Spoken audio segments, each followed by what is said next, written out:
విద్యార్థులారా, శ్రద్ధ అంటే ఊరికే ఎక్కువసేపు బుక్స్ ముందేసుకుని కూర్చున్నంత మాత్రాన శ్రద్ధ కాదండి. శ్రద్ధలో ఆసక్తి, తర్కం అంటే ప్రశ్నించటం, మరియు గమనించటం, పరిశీలన, ఈ మూడు విషయాలు ఇమిడి ఉంటాయి శ్రద్ధ అనేటువంటి అటెన్షన్ అనేటువంటి కేటగిరీలో. అంటే సబ్జెక్టుకి దగ్గరగా వెళ్ళాలి, దూరం నుంచి మనం చూసి వదిలేయటం కాదు శ్రద్ధ, అటెన్షన్ అంటే. ప్రియమైన విద్యార్థులరా, మీకు ఎవరైనా ఒక ప్రశ్న అడిగితే ఎద్దుల బండి ఎలా ఉంటుంది అని, ఎద్దుల బండి అంటే 2 ఎద్దులు ఉండును, పరం ఉండును, ఇరుసు ఉండును, నగలు ఉండును, పట్టెళ్ళు ఉండును, నగలలో మనిషి కూర్చును, ఇది ఎద్దుల బండి అని నువ్వు 4 సార్లు బట్టి వేసి దాన్ని మనసులో నింపుకొని పరీక్ష హాలులోకి వెళ్ళి ఆ ఆన్సర్ని రాస్తే 4 పదాలు గుర్తుంటాయి, 2 పదాలు గుర్తుండవు, 4 మార్కులకు 2 మార్కులు వస్తాయి. అది జ్ఞాపక శక్తి అని అనుకోవచ్చు, లేదా దానికి బట్టి వేయటం అనే పేరు కూడా పెడుతూ ఉన్నారు ఇటీవల.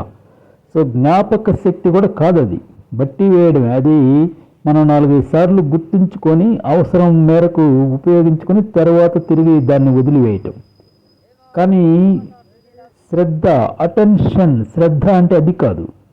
శ్రద్ధ అంటే ఎక్కువ సమయం ఆ విషయానికి కేటాయించి ఎద్దుల బండి ఎక్కడ ఉంటుందో అక్కడికి వెళ్ళి అక్కడ ఎద్దులు, పట్టెళ్ళు, పరం, ఇరుసు, నగలు వీటన్నిటిని పరిశీలించి అవగాహన చేసుకుని ఆన్సర్ రాసి 4 మార్కులకి 4 మార్కులు తెచ్చుకునే వాళ్ళు దాన్ని శ్రద్ధతో చేశారు అని అనవచ్చు. So dear students, in studies, మన చదువులో అటెన్షన్, శ్రద్ధ అంటే ఏంటంటే క్లియర్గా ఎప్పుడు, ఎక్కడ, ఎలా, ఎందుకు, ఎవరు, ఇలా ప్రశ్నలు వేసుకుంటూ ఎక్కువ సమయాన్ని సబ్జెక్ట్ మీద కాన్సన్ట్రేషన్ చేయటమే శ్రద్ధ, అటెన్షన్. అంటే ఎక్కువ సమయంతో కూడినది శ్రద్ధ. తక్కువ సమయంలో ప్లాన్లు వేసి, ప్రణాళికలు వేసి మెమరీ, జ్ఞాపక శక్తిని తయారు చేసుకునే విధానమే మెమరీ కార్డు విధానం, బట్టి వేయటం. సో మనకి అటెన్షన్, శ్రద్ధ కావాలి. సబ్జెక్ట్లో లోతుగా వెళ్ళాలి, దాంట్లో నుంచి బయటకు రాకూడదు. అదే అటెన్షన్. అది మన విద్యా విధానంలో, విద్యా వ్యవస్థలో రావాల్సిన మార్పు. అంతేకాని బట్టి వేసి డబ్బాలో వస్తువులను కూరినట్టుగా కూరి తిరిగి వాటిని బయటికి తీసి పరీక్ష హాల్లో మార్కులు సంపాదించడం అనేది అది సరైన విద్యా వ్యవస్థ విధానం కాదు. టెన్షన్, శ్రద్ధ అంటే సబ్జెక్ట్లో లోతుగా వెళ్ళాలి, లోపలికి వెళ్ళాలి. ఆ సబ్జెక్ట్లో ఆ పాఠాలు, ఆ విషయాలు రాసిన రచయితలు, ప్రొఫెసర్లు, లెక్చరర్లు, మేధావులతో నువ్వు సంభాషించాలి. ఏమయ్యా, ఎందుకు ఇలా రాశావు, ఎందుకు ఆ విధంగా ఎక్స్ప్లెయిన్ చేశాడు, ఎందుకు ఈ విధమైనటువంటి సిద్ధాంతాలను ఇచ్చారు, ఇలా తర్కించుకుంటూ దాని మీద ఎక్కువ సమయాన్ని కేటాయించగలిగిన వాడే శ్రద్ధ పెట్టినవాడు.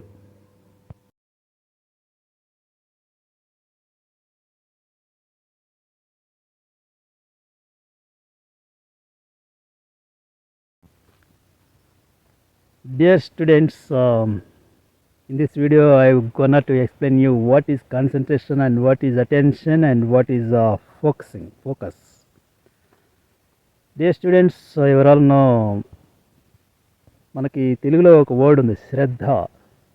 అదేవిధంగా మరో వర్డ్ ఏకాగ్రత, ఇంకొక వర్డ్ కేంద్రీకరించడం, మనసుని ఒకే విషయం మీద నిలపడం. సో ఈ కేంద్రీకరణ, శ్రద్ధ మరియు ఏకాగ్రత, ఈ 3 విషయాలని ఈ వీడియోలో నేను మీతో షేర్ చేసుకుంటాను. అండ్ ఇంకా ఉన్నాయి మన స్టూడెంట్స్కి ఏ విషయాల్లో స్టూడెంట్స్ అవగాహన కలిగి ఉండాలి అనుకున్నప్పుడు పట్టుదల, the same way self confidence, ఆత్మవిశ్వాసం, పట్టుదల, హార్డ్ వర్క్, కష్టపడి పనిచేయటం, ఇవన్నీ స్టూడెంట్స్కి ఉండాలి. అన్నిటికన్నా ముఖ్యంగా ఏమి ఉండాలి అనుకున్నప్పుడు మనం ఈ ఫోకసింగ్, కాన్సన్ట్రేషన్, అటెన్షన్, అంటే హై స్కూల్ లెవెల్ విద్యా విధానంలో మనం ఉన్నప్పుడు, హై స్కూల్ స్థాయి విద్యలో ఉన్నప్పుడు మనకి ఈ 3 అవసరం: concentration, focusing and attention. So ఈ 3 విషయాల గురించి మనం ఇప్పుడు తెలుసుకుందాం. పట్టుదల, హార్డ్ వర్క్, ఆత్మవిశ్వాసం, ఇవి హై స్కూల్ స్థాయి విద్యార్థులకి అంత ఇంపార్టెంట్ కాదు. ఒక లెవెల్ కాంపిటీషన్ ఎగ్జామ్స్కి ప్రిపేర్ అయ్యే వాళ్ళకి వర్తిస్తాయి అనుకుంటాను. సో మన లెవెల్లో హై స్కూల్ స్థాయి విద్యలో మీరున్నప్పుడు మనం కనీసం ఎలాంటి విషయాల మీద అవగాహన కలిగి ఉండాలి అనేదే ఈ వీడియో.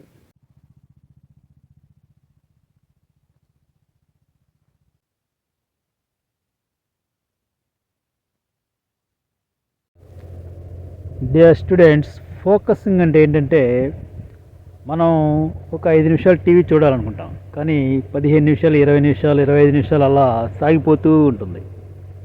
అదేవిధంగా ఒక ఫ్రెండ్తో 2 నిమిషాలు మాట్లాడదాం అనుకుంటాం, ఫ్రెండ్ని అడిగి పెన్నా తీసుకుందాం లేదా నోట్బుక్ తీసుకుందాం అని అనుకుంటాం, కానీ మాటల్లో పడిపోతాం.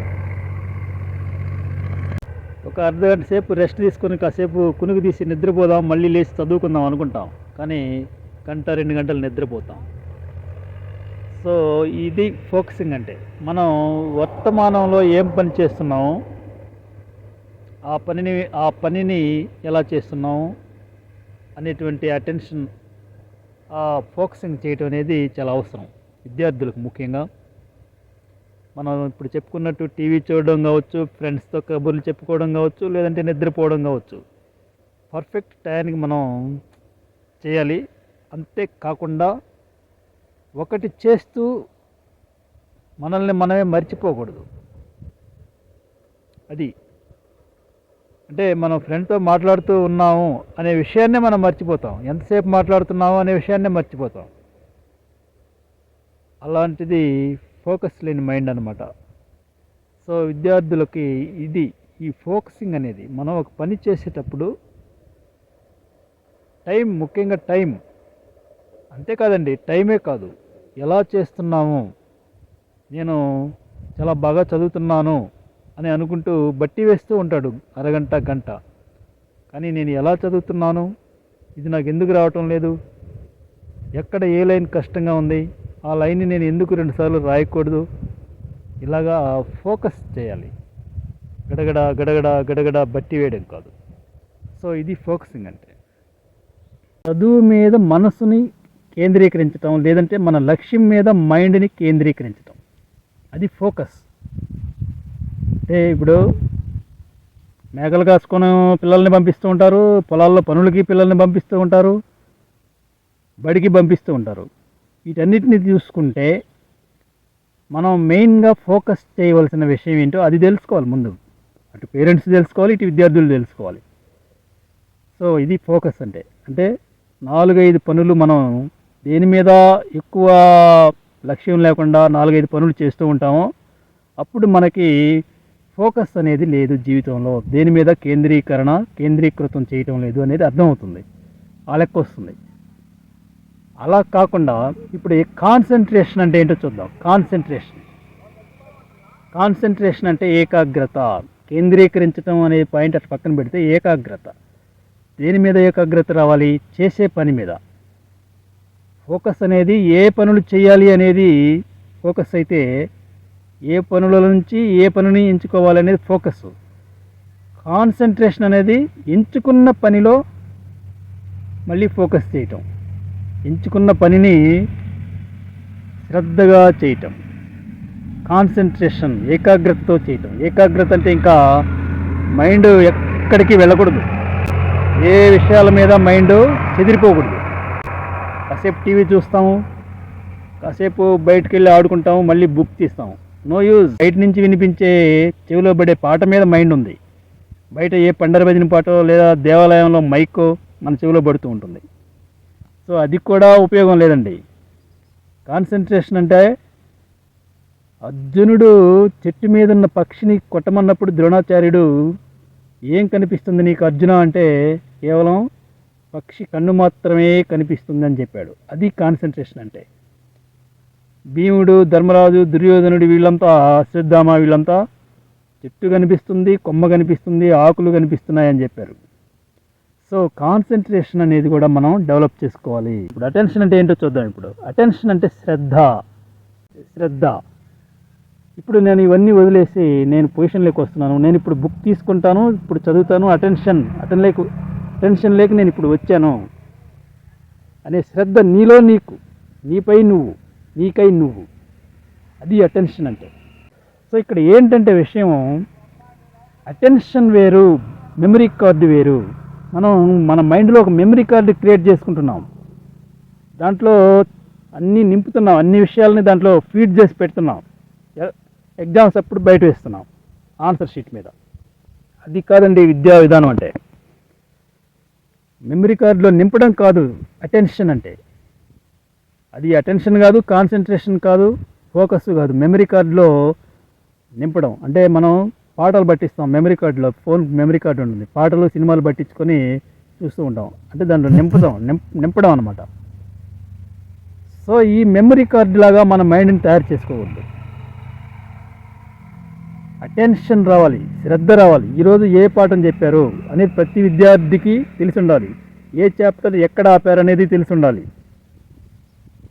అసలు ఈ చాప్టర్ ఏంటి, ఈ చాప్టర్లో మనకి విషయం ఏంటి, దీంట్లో ఉన్నటువంటి థీమ్ ఏంటి, ఈ చాప్టర్లో, ఈ 4th చాప్టర్లో, ఈ 5th చాప్టర్లో మనకి ఏం చెప్తున్నాడు ఉపాధ్యాయుడు, టీచరు అనే కాన్షియస్నెస్ కూడా ఉండాలి. ఈ పాఠం, ఈ లెసన్ యొక్క సారాంశం ఏంటి, ఇలాగా ఒక అటెన్షన్ రావాలి విద్యార్థికి. సో ఇప్పుడు ఈ క్వశ్చన్ ఏంటి, ఈ క్వశ్చన్కి మీనింగ్ ఏంటి, దీన్ని ఎందుకు క్వశ్చన్గా మార్చారు, క్వశ్చన్గా అడుగుతున్నారు, ఇవన్నీ కూడా ఇదంతా కలిపితే అటెన్షన్. ఇదంతా ఏం లేకుండా ఒక 2 గంటలు చదివితే నువ్వు ఆన్సర్ రాస్తావు, అటెన్షన్ చేసిన వాడు అదే ఆన్సర్ రాస్తాడు, ఇద్దరు ఒకటే రాస్తారు, ఇద్దరికి ఒకే మార్కులు కూడా వస్తాయి. కానీ ఫ్యూచర్లో నిలబడేది అటెన్షన్ చేసినవాడు.